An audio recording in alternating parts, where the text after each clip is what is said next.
U.S. newspapers sustained a major cyber attack over the weekend, possibly ransomware, that disrupted printing. The attack is said to have originated overseas, but attribution so far is preliminary, murky, and circumstantial. A home security video system's found to have hard-coded credentials. There are changes in U.S. defense leadership. An American is arrested in Moscow on espionage charges, and alleged NSA leaker Hal Martin wins one and loses two in court.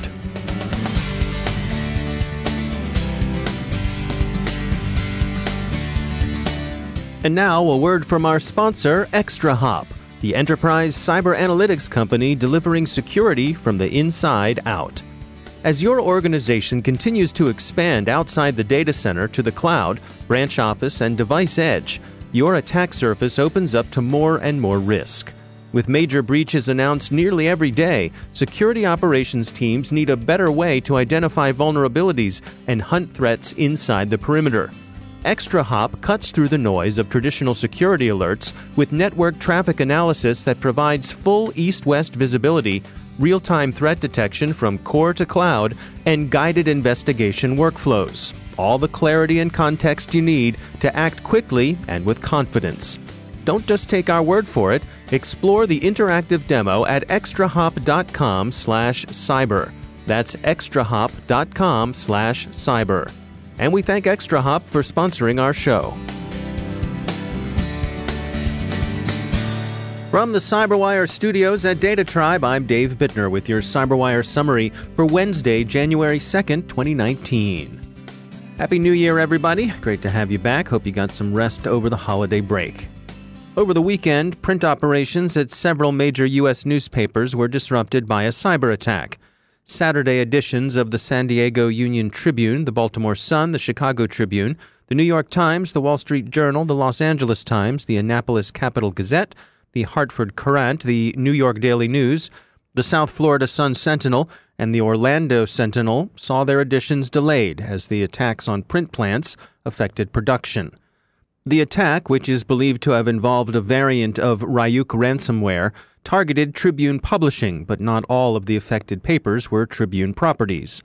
Tribune sold both the San Diego Union Tribune and the Los Angeles Times in 2018, but both papers still use Tribune Publishing's print plant. A number of the other affected papers, including the New York Times and the Wall Street Journal, contract to use Tribune printing services for at least portions of their press run, which is how they came to be affected. As the New York Times put it, they were collateral damage in the attack. Tribune Publishing stressed that no customer information was compromised in the incident. The first signs of the attack surfaced Thursday, were believed to have been contained by Friday, but returned with considerable effect on Saturday. Sources in a position to know, according to the New York Times, said anonymously that, quote, "We believe the intention of the attack was to disable infrastructure, more specifically servers, as opposed to looking to steal information." Attribution remains murky, but the Los Angeles Times says the attack is believed to have originated outside the United States. Neither Tribune Publishing nor the affected papers have reported receiving ransom demands, but the incident seems consistent with a ransomware attack. Security companies KnowBe4 and Checkpoint have pointed out circumstantial similarities between this attack and operations of the North Korean government. The ransomware employed in the attack, Ryuk, is regarded as an evolved version of Hermes, a strain of malware previously attributed to Pyongyang's Lazarus Group. For its part, security firm CrowdStrike thinks Eastern European criminals are the probable culprits. They point to some evidence that the attackers may have used TrickBot, which has surfaced in attacks against financial institutions, to deliver the malware. In any case, it's too early to come up with any definitive attribution, especially since criminal groups and espionage agencies show an increasing disposition to beg, borrow, or steal one another's attack code. The security companies discussing several of the affected papers have said they found Ryuk in their systems, but so far that's as far as the evidence takes us. The U.S. Department of Homeland Security is investigating. With a new year ahead of us, there's no relief in sight to the talent shortages faced in the security industry. One approach to making the pool of potential candidates deeper is to look within your own organization and take a more human-centric approach. Steve Durbin is managing director of the ISF, the Information Security Forum, and he offers these thoughts. Pulling together the security workforce typically means that you're going to have to go hunting in different parts of the organization, assuming you're a large corporation, of course, for people who have been doing bits and pieces of this over some while. And that is one of the challenges for corporations. How do we get this very much more high-level strategic perspective on our security workforce? How do we pull them together from the different parts of the organization that they're currently sitting in, and get them all focused in the same direction? I think it's about really playing to the strengths that exist in most large-scale organizations today. What I mean by that is it's about taking much more of a human-centric approach. It's about collaborating with your human resources function and taking advantage of some of those well-established HR practices to build out a diverse workforce of capable individuals that map across to the challenges that you're facing. And if we think about the way that perhaps security has traditionally gone about doing it, that perhaps is not the way that it's been done. So it is about really trying to identify the skill sets that are required right the way out into the strategic period that you're working through, determining where you have those skill sets in your organization. They may be coming from the business. Very often when I talk to senior executives about how can they build out a sustainable security workforce, they're surprised when I say, well, don't just look in the technical area, look in the business area. You know, if we're trying to put in place a security enablement for your corporation, we need to understand how the business is working. And let's take some of those business people, put them into the security function. If we're trying to get awareness programs going, well, marketing, training, they're adept at doing that kind of thing. So let's involve them. So I think that for a lot of organizations, it's about taking a much more holistic approach to the way in which they go about building out their security workforce and calling on some of the skill sets that they already have in the enterprise that are pretty well suited to solving some of these challenges. And so how do you suppose you put together an environment that will attract those people from other parts of the organization who may not be accustomed to the culture, the care and feeding of the cybersecurity workforce? Yeah, and I think there's a little bit, it depends on the organization here, Dave, but, you know, part of it is about perhaps overcoming some of the prejudice that might exist. I mean, there are some, you know, very well embedded views, aren't there, of what security is all about. You know, it's very technical. It can be dull. They're the guys who tell us what we can't do. The reality of security and cyber in particular today is that it's a hugely fast-moving, very dynamic environment. Why? Because things are moving so very, very quickly. And I think that what we need to be doing in order to attract the right sorts of skill sets in there is to stop insisting on this host of specific technical skills. You know, you have to have a CISSP. You have to have a certain amount of experience and qualifications. Because the reality is that just eliminates a large portion of current and prospective information security professionals who could very well have a key role to play. That's Steve Durbin. He's managing director of the ISF. Security firm Rapid7 has disclosed hard-coded credentials in Guardzilla home surveillance video systems. They contain a shared Amazon S3 credential for storing saved video data. This means, in effect, that all users of the Guardzilla all-in-one video security system could access one another's saved home video. Rapid7, which credits researchers at Zero Day All Day with the discovery, recommends that users of the system not enable Guardzilla's cloud-based information storage. There are a few changes at senior levels of the U.S. Defense Department and intelligence community. Secretary of Defense Mattis is out, moved on earlier than the February exit his resignation letter had specified. He's been replaced on an acting basis by Patrick Shanahan, the Deputy Secretary. No permanent replacement has been named. Principal Assistant to the Secretary of Defense Dana White has also left the Pentagon, to be replaced on an acting basis by Charles E. Summers, Jr. The National Geospatial Intelligence Agency, the NGA, will also receive a new director in February, as Robert Cardillo, who's led the agency since 2014, will be succeeded by Rear Admiral Robert Sharp, currently head of Naval Intelligence. In Russia, a U.S. citizen has been arrested on suspicion of espionage. The FSB says that Paul Yelin Security lead for automotive parts manufacturer Borg Warner will be charged with spying. Yelin was in Moscow for the wedding of a friend. Details of the case are sparse, and Yelin's family rejects the notion that he was spying. Observers speculate that the arrest represents retaliation for recent U.S. arrests of Russian nationals on espionage charges, especially the arrest of Maria Butina, who last month took a guilty plea in a U.S. spying beef. Alleged NSA leaker Hal Martin succeeded in having incriminating statements he made during a 2016 FBI raid on his house suppressed. He wasn't Mirandized. But physical evidence the Bureau's special agents collected, including large quantities of classified material squirreled away in Mr. Martin's Maryland residence, remains admissible. The failure to read him his rights seems curious. The government said it was a non-custodial interview and that Mr. Martin was free to leave at any time.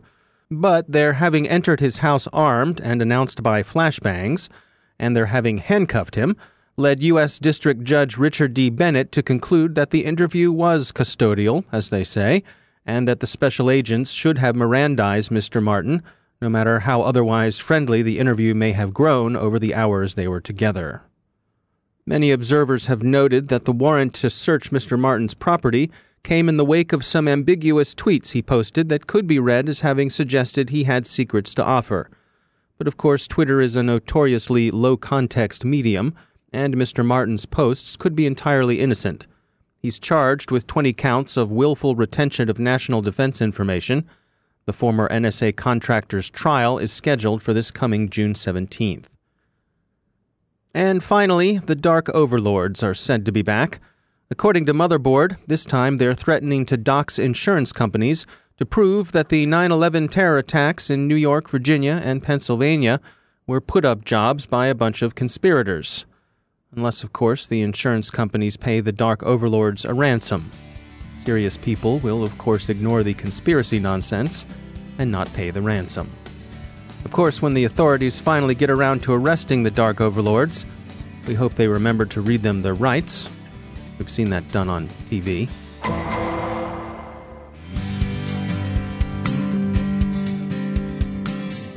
Now a moment to tell you about our sponsor, Attila Security.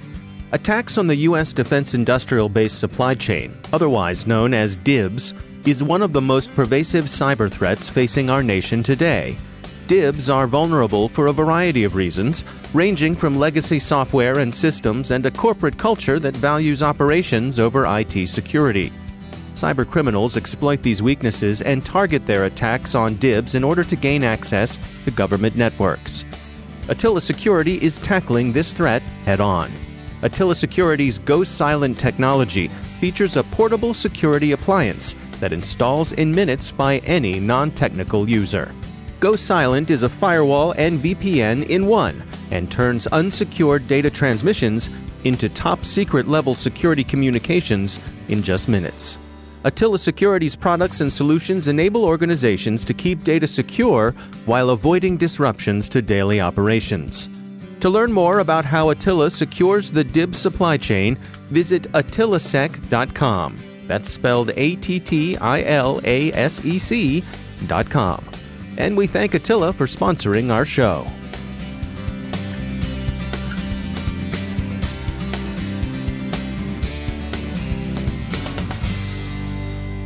And I'm pleased to be joined once again by Ben Yelin. He's a senior law and policy analyst at the University of Maryland Center for Health and Homeland Security. Ben, it's great to have you back, as always. Interesting article from the Naked Security blog over on Sophos. This is written by Lisa Voss. And they're asking the question, does wiping your iPhone count as destroying evidence? What's going on here? So this is a fascinating case. It was a young woman who was arrested in relation to a drive-by shooting. And the police at least suspected that there was some sort of valuable evidence on her iPhone. And while she was in police custody, the contents of her iPhone were completely erased. And the reason I use the passive voice there is because she, in her defense, says that she is technologically illiterate and would have absolutely no idea how to erase the contents of her device. Now, I think it almost certainly is a crime to take some sort of affirmative action to delete the contents of your device, because that is the equivalent to destroying evidence, which, of course, in and of itself is a crime. And there are lots of ways technologically to delete the contents of your device. Using the Find My Phone app, for example, as it relates to an iPhone, once that phone has been lost or stolen, you can press that kill switch and it will delete all of that data. Right. Now, there's no proof that that happened in this case, although perhaps somebody who knew this suspect was looking out for her and was able to had maybe her Apple ID or whatever and logged in for her to erase this information. The more interesting hypothetical that this article presented is, what if there's some sort of technology, and it may or may not exist at this point, where the device would automatically detonate, would delete all of its information after 24 hours if a person has not logged in. So it would contemplate a scenario where a person is afraid that their phone is going to get lost or stolen, and that if for some reason they don't log in or enter their passcode within 24 hours, the presumption should be that it has been stolen and therefore the device should erase itself. Right. In that hypothetical, a person would not have taken the affirmative step of deleting their information specifically to evade law enforcement or specifically to conceal evidence. And I think the standard is very different. The fact that an affirmative step, at least allegedly took place here, where somebody, whether it was the defendant herself or somebody she knew, pressed that kill switch, I think makes it different and makes it far more likely that the conviction would be upheld because she did destroy evidence. She did press that kill switch. But I think we're going to see cases in the future about that latter scenario. Yeah, and I've seen instances, I believe on the iPhone you can set it up where if you misenter a password a certain number of times, it will go into a wipe, it'll wipe the phone. But that requires action on behalf of the police or whoever's trying to get into it. So it's a little different there. Right. It is different because, again, this hypothetical we're talking about here is where no affirmative step is taken by anybody, right, whether it's law enforcement or the defendant. Presumably, the defendant would set up this technology not in anticipation of concealing evidence, but in anticipation of preventing people from gaining access to his or her information. So it's a completely innocuous act that takes place outside the context of any sort of arrest or criminal prosecution. Yeah. And I think that's, very different when we're talking about destroying evidence. And I think that case is going to present itself. And in my opinion, I think there is a real distinction between pressing that kill switch after you've been arrested, after you know that there might be evidence against you, versus sort of a mechanical, regular operation on behalf of your device that deletes information on some sort of circumstance like you haven't logged into your phone within 24 hours. Now, do you suppose that law enforcement could make the case that you'd be in some way obligated to inform them that this device is going to detonate if not logged into in a certain amount of time? That's an interesting question. I don't think necessarily it would ever be on law enforcement's mind. I mean, it's not going to be part of a Miranda warning where it says, if you have your device on auto lock, be sure to disable it. Mm-hmm. A person is in custody, so they're not going to have access to that device anyway. And then we get into potential Fifth Amendment issues. What if you have that kill switch on? The government presents you with that device and says, turn off that kill switch. We want to maintain this information. Then you have to take an affirmative step to potentially incriminate yourself. Right. And the complications here are endless. But I think the question of destroying evidence is completely different if there hasn't been that affirmative step post-arrest where the information has been deleted. All right. Ben Yelin, thanks for joining us. And that's the Cyberwire. Thanks to all of our sponsors for making the Cyberwire possible, especially our supporting sponsor, Observit, the leading insider threat management platform. Learn more at observit.com. The Cyberwire podcast is proudly produced in Maryland out of the startup studios of Data Tribe, where they're co-building the next generation of cybersecurity teams and technology. Our Cyberwire editor is John Petrick, social media editor Jennifer Iben, technical editor Chris Russell, executive editor Peter Kilpie, and I'm Dave Bittner. Thanks for listening.